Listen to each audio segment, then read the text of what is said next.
você vê, isso aí não começou ontem, isso não é uma moda, não é um improviso, não é uma explosão emocional, não é nada disso. Isto vem de um longuíssimo planejamento de mutação civilizacional. Isso, vamos dizer que isso começa, você pode datar as primeiras manifestações disso em 1920, 1910. Para quem leu, por exemplo, as memórias do escritor francês André Gide, André Gide era um apologista da pedofilia. Naquele momento a coisa não chamava muita atenção, porque era uma raridade. Mas ele, no livro Se le Grand ne meurt, Se o Grão não morre, que é a memória dele, ele conta as aventuras dele junto com Oscar Wilde, na Argélia, lá comendo os menininhos, assim, a preço de banana. E ela dava 2 francos do cara, fazia a festa, né? E ele ainda tinha um pouco de problema de consciência, mas o Oscar Wilde não, é totalmente cínico, né? Então já virou assim uma espécie de moda elegante em certos círculos. Ela era uma coisa tolerada, mas era tolerada justamente por ser minoritária. Mais tarde isso é incorporado pelos círculos globalistas, onde hoje você sabe que tem uma abundância de pedófilos nos altos círculos, e eles começam a impor isso de uma maneira paradoxal. Primeiro, despertando uma paranoia antipedófila. Aqui nos Estados Unidos, a partir dos anos 80, começou assim: o homem adulto olhou para uma criança na rua, sorriu, pronto, já está suspeito de pedofilia.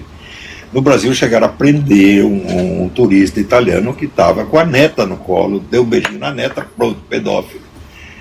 E espalharam isso aí, lançando a suspeita de pedofilia, em geral, sobre pais e mães. Em seguida pegaram a onda dos padres pedófilos. Se você for ver todas as comunidades do mundo, aquela que tem menos pedófilos no mundo é o clero.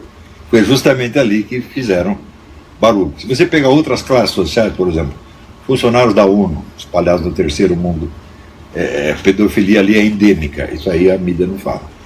Então pegaram-se os pais, as mães e os padres, quer dizer, justamente aqueles que representariam a bala mais conservadora da sociedade, estes são suspeitos da pedofilia. E isto, de uma maneira aparentemente paradoxal, prepara a fase seguinte, que não é a da propaganda da pedofilia ainda, é a da dessensibilização. Quer dizer, você vai acostumar o povo com cenas que sugerem pedofilia de longe, de uma maneira mais ou menos sutil, até que eles não reparem mais. Isso é baseado, vamos dizer, na chamada constante de Durkheim. Emile Durkheim, fundador da sociologia, e diz o seguinte, que uma sociedade tem uma capacidade limitada de suportar a anormalidade. Então, quando uma anormalidade dura X tempo, ela é normatizada automaticamente.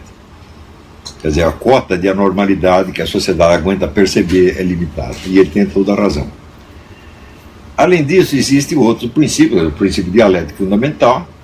A mente humana funciona por contradições. Você, para entender uma noção, você precisa pegar a noção contrária. Todo pensamento humano é feito por contraste,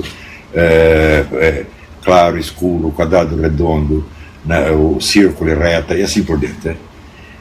E por causa disso mesmo, o movimento da história humana, da sociedade humana, não é linear, ele é sinuoso, ele vai e volta.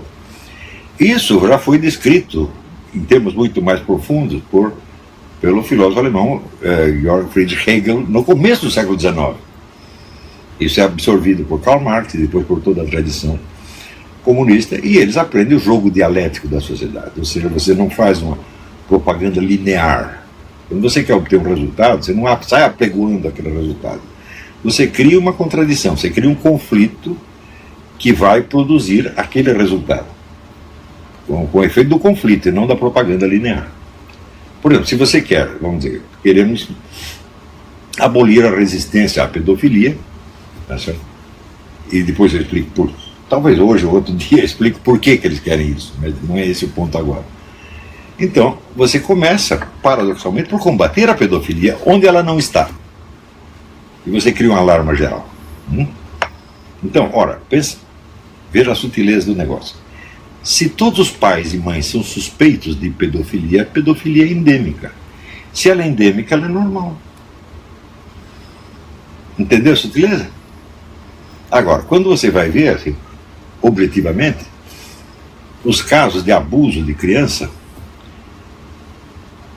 80% deles acontecem em famílias separadas, famílias de casais separados, E a iniciativa vem do quê? Do padrasto. O padrasto é o estuprador estatístico por excelência. Não houve nenhuma suspeita em cima dos padrastos e não houve nenhuma suspeita em cima do divórcio. A suspeita vai em cima dos pais e mães e dos padres. Está entendendo? Quer dizer, é um jogo muito sutil e sinuoso. O pessoal conservador, liberal, não tem prática dessas coisas. Eles nunca estudaram nem Hegel, nem marxismo, nem coisa nenhuma. Então eles ficam aí como crianças, tá entendendo? Sendo surrados por adulto, sem perceber as coisas. Ficam indignados, bravos e tentam reagir, mas dão tiro no escuro e às vezes tiro no próprio pé. Tá certo? Então, este é o problema brasileiro. Nós não temos uma elite intelectual capacitada a estudar essas coisas e criar estratégias inteligentes para reagir a esse negócio. Né? Então, a gente vê agora, o pessoal ficou indignado com esse negócio das expulsões, vai direto para a justiça, o juiz vai lá e fala, não tem pedofilia nenhuma, acabou. Né? Então, ali não tem uma propaganda da pedofilia, tem uma dessensibilização, que é uma coisa difícil de você enquadrar criminalmente, mas que, pensando bem, é até mais perversa do que a propaganda ostensiva. Então, isso é o que eu acho que está acontecendo agora. Quer dizer, eles estão... enganar brasileiro é mais fácil do que tomar doce de criança. Isso é mais fácil do que praticar a pedofilia. Então, eu acho a coisa mais urgente, nós temos que preparar uma elite intelectual. Agora, quando a gente fala, por exemplo, de guerra cultural, o pessoal no Brasil acha que guerra cultural é propaganda. Eu falo, vocês estão absolutamente... Isso é muito primitivo. A guerra cultural começa em altíssimos círculos intelectuais e científicos. Leva anos até isso se transformar numa questão pública.